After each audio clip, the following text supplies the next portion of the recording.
CES, CES, CES. Wait, what I was doing? Oh yeah, the weekly. Hey guys, Android Weekly. I am your host, RICKY, the Android guy. Alright guys, so today we are, checking out the rumor mill, and checking out some facts, and then the rumor mill. Alright, so a lot of rumors going around this week. Just want to clarify that if you didn't know, there's some rumors. So first one, that the Galaxy S4 to launch in April with S Pen functionality. Now, this one's pretty interesting. I do see this as the likely month for it to be announced.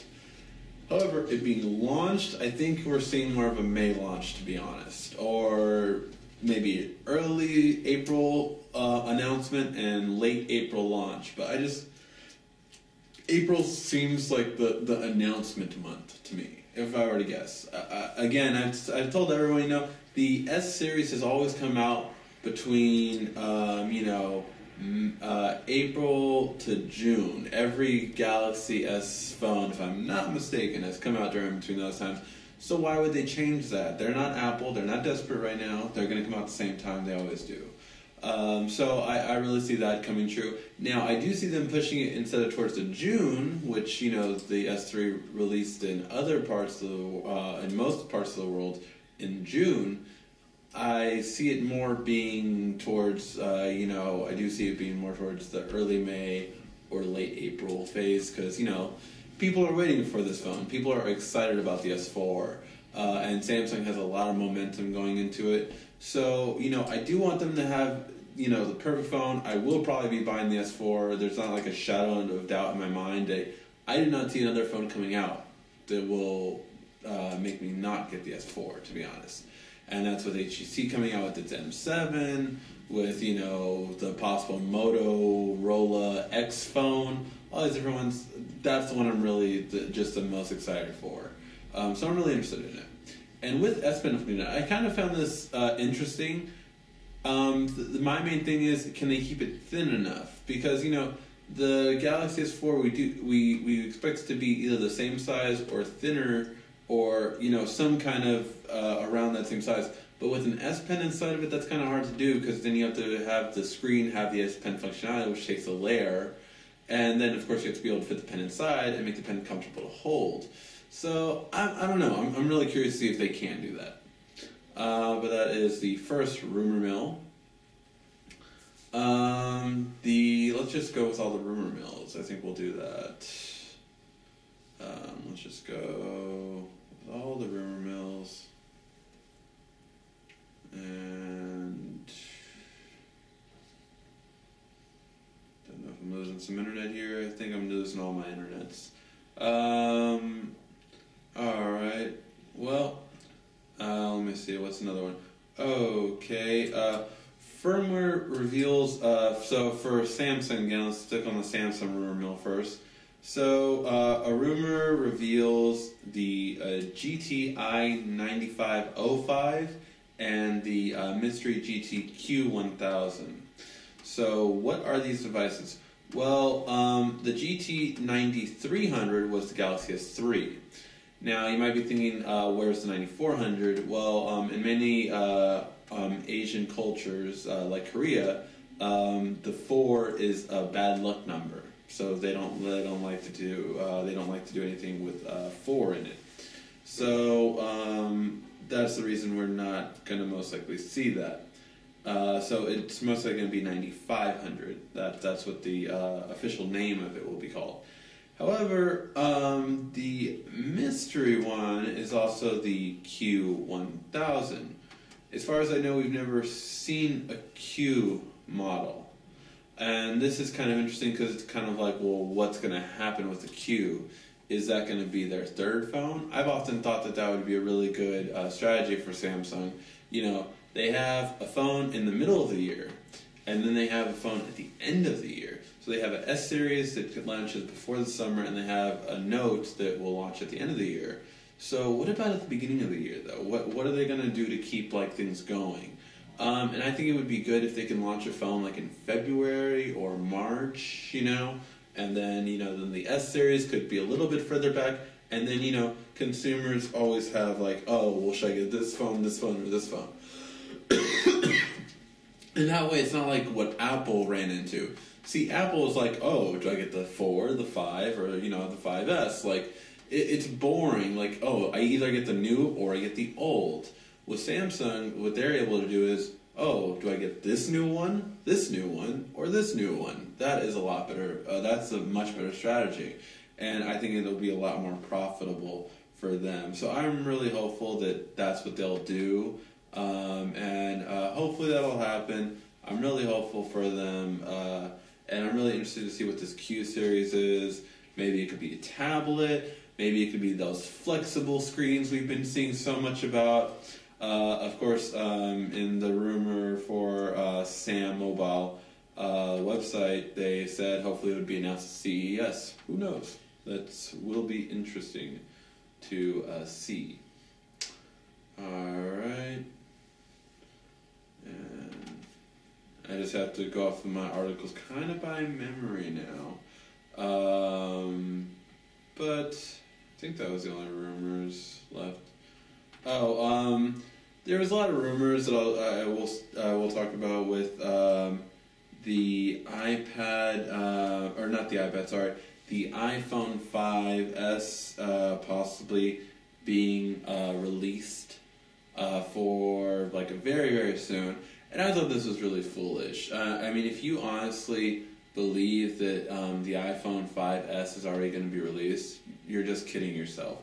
Apple does not have the manufacturing capability to do it. And that's just the plain simple truth. A lot of people are like, oh man, developers are already working on it. Well, of course they're working on it. They worked on it long before. And even if they are working on it a little sooner, there's no way that it would come out before June.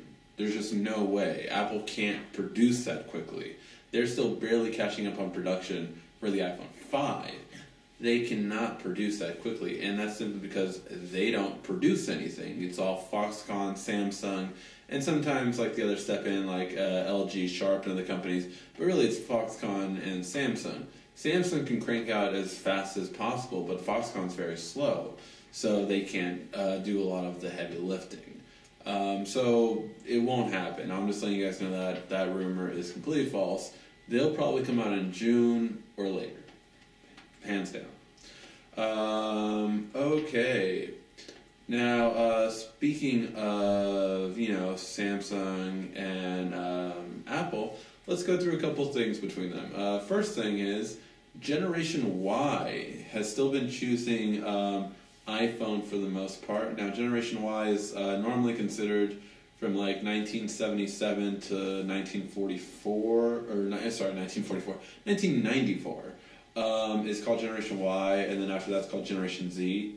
But basically, every other generation has now jumped on the Samsung bandwagon. So most people outside of Generation Y actually prefer Samsung now over Apple. However, Generation Y seems to be the main one focused on still being Apple over Samsung. Now, I, of course, am very different from this because I'm in Generation Y, and I'm definitely towards Samsung, but I really think it's a trend that's going to go out. I mean, I always tell Apple fanboys, like, look, you're a big Samsung fan because all the best parts of your iPhone are made by Samsung. The screen, the processor, all the fun stuff is made by Samsung. You love it. So I just always think that's a really, really funny thing that when they go, like, the iPhone people are like so against Samsung. I'm like, you can't be against Samsung. You love Samsung. But it's just fun to see them go always back and forth. Apple has withdrawn the patent claim against Samsung for the Galaxy S3 Mini simply because, the Galaxy S3 Mini does not look like it's going to make it stateside. There's nothing really too similar to it. My guess is that the US would get like a Galaxy S Mini 2 or something like that when it would come out possibly later this year. but I don't think that they'll get the Mini simply because Samsung doesn't plan on moving it stateside, and that's why Apple dropped it from the list that they've created for Samsung phones that they feel infringed upon their patents. So there was that. Speaking of Samsung, like they're just like getting hit by everyone. Now even LG is trying to take a swing at Samsung. LG, both LG and Samsung are from Korea. They're both Korean companies. And now LG is suing Samsung over the Note 10.1 that I am using right here. And basically they're saying, I forgot what it was, but basically they're saying that the viewing angles of the tablet basically were what was the problem, or something patent they owned on the viewing angles, how you can see it from one side. That's a patent they own because of the technology that's used to do that. I don't think it'll go very far. I mean, LG does I don't think that has the patent portfolio. Maybe in Korea they do.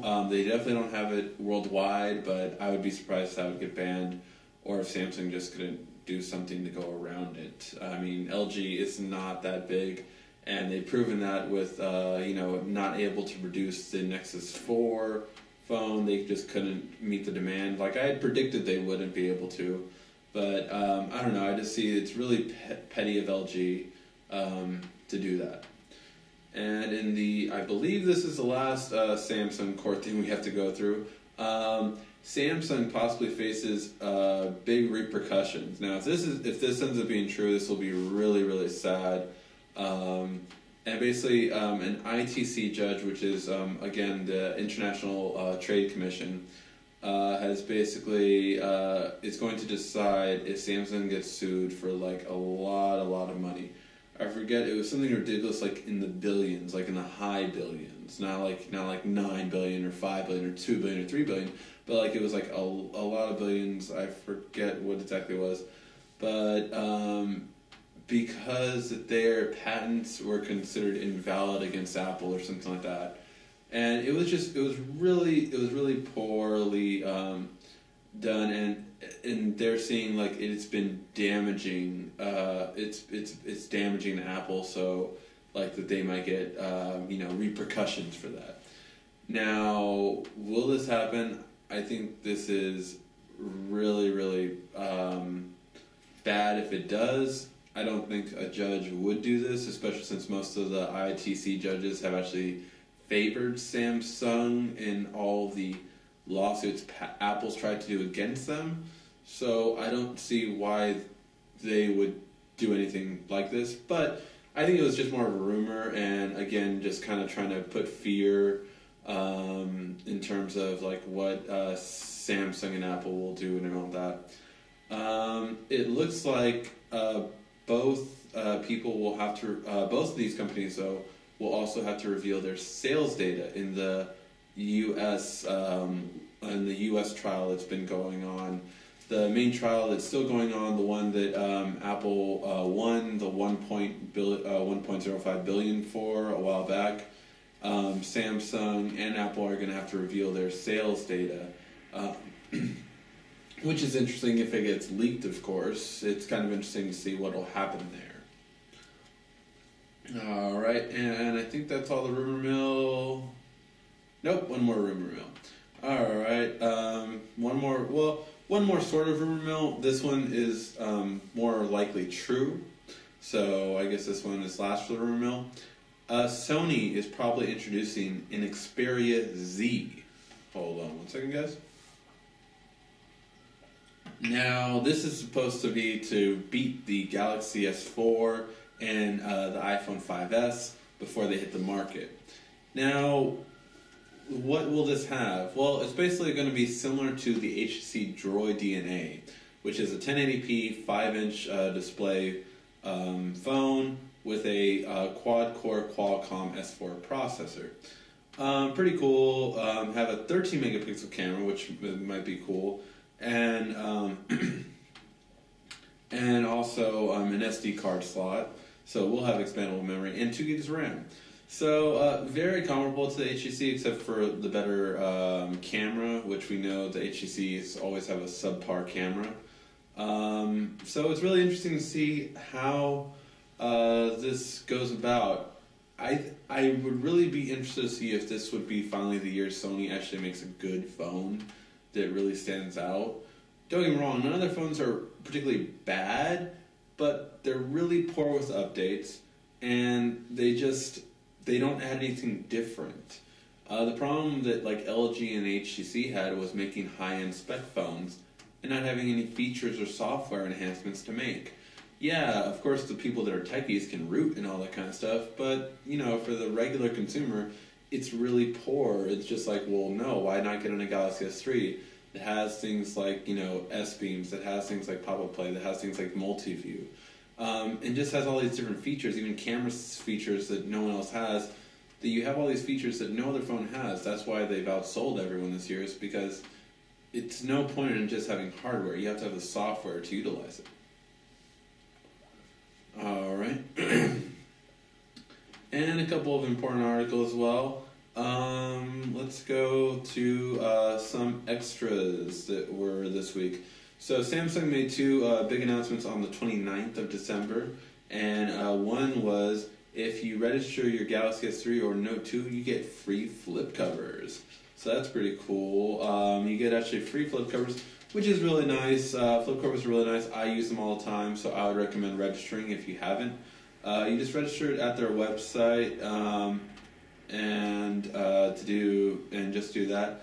I have heard that they've run out of flip covers in some locations, so make sure to check out. If it's the U.S., it might have run out, or you might have to get them later or something like that. But they might be back ordered now because of this promotion.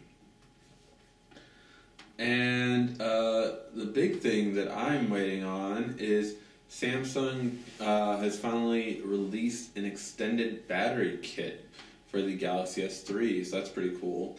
It's going to launch in Germany, January 5th. And it should be about, if you convert Germany's money to the US, it would be $65. Now I'm guessing that would be more like 50 or 40, because that's what usually is the price of an extended battery in the US, but who knows. But it's really interesting, and it has a 3,000 milliamp battery, which the original one in the S3 is a 21.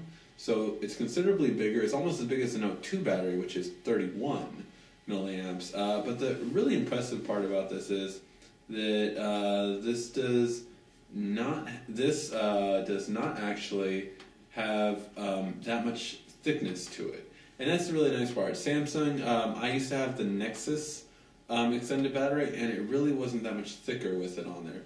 So this one, they really made it still very thin design, which I really like, and it keeps it a slim profile. Now this will mean you have to get new cases, unfortunately. That's the downside of it, of course, but I'm really curious to see what will come out with it. And even if they also developed flip covers for the extended battery, I think that would be a really cool idea. And one article I just felt I had to tell you guys, I thought it was really cool, especially for the gamers out there. There's a new app called Winulator.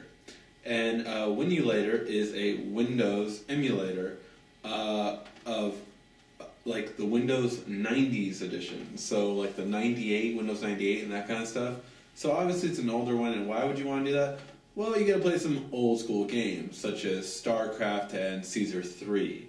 If you remember these games, they were pretty cool back in the day, and to have StarCraft on your Android kind of seems cool, although I really wish it could at least get XP so we can get some StarCraft 2 and like some Doom.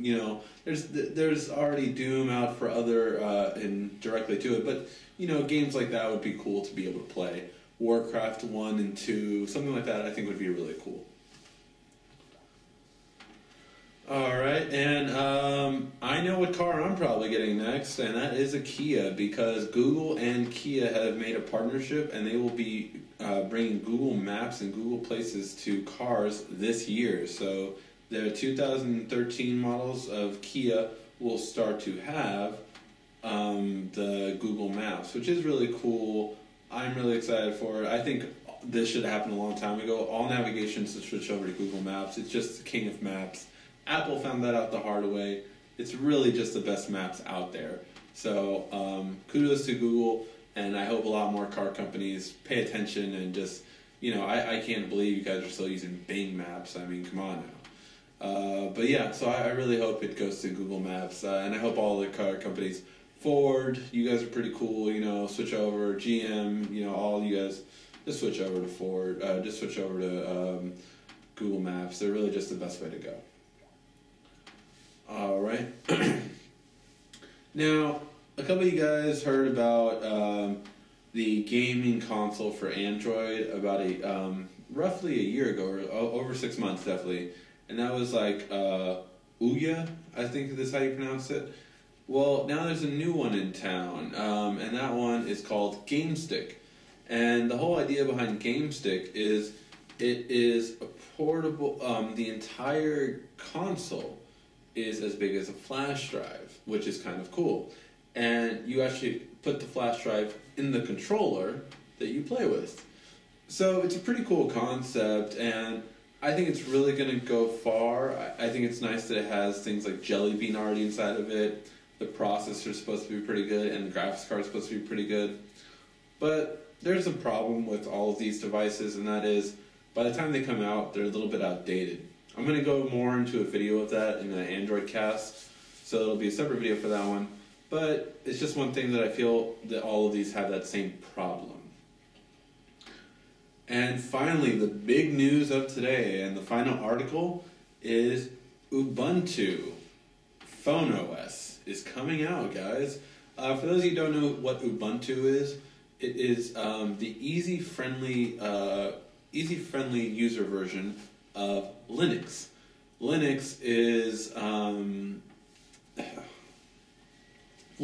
known as the operating system that all techies work with.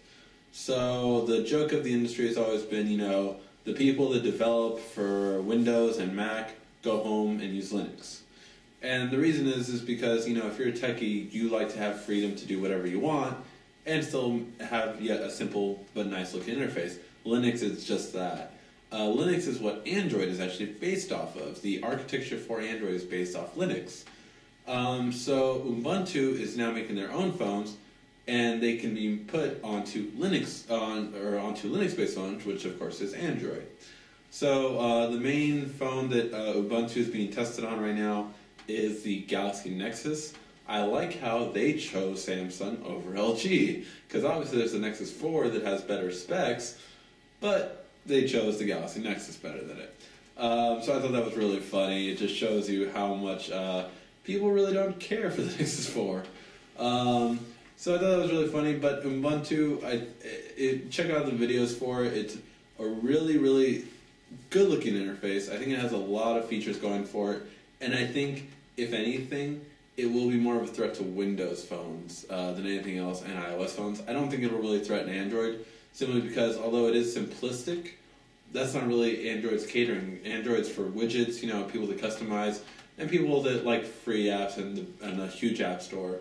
Ubuntu will take a while before it can get to that, but I think the main threat would be to Windows and Android and Apple right now. It's a really nice interface, but it's just not going to be out till 2014. So by that time, what will change? What will Android look like by then? What will iOS look like by then? It's kind of interesting to think about. And BlackBerry's coming out again.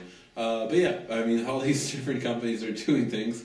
What will happen? What will we see? That's really the curiosity of it all.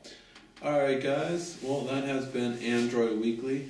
Let me know what you think about some of these articles. A lot of them were intriguing. What do you think about the rumors? Which one do you think are true? Which one do you think are not true? Which ones are you excited? I'm excited for CES because I will be there next week. Alright guys, so we won't have an Android Weekly next week, but we'll have lots of CES videos, so it's kind of better, right? I'm just saying. Alright, thank you for watching. This has been RSCKY, the Android Guy.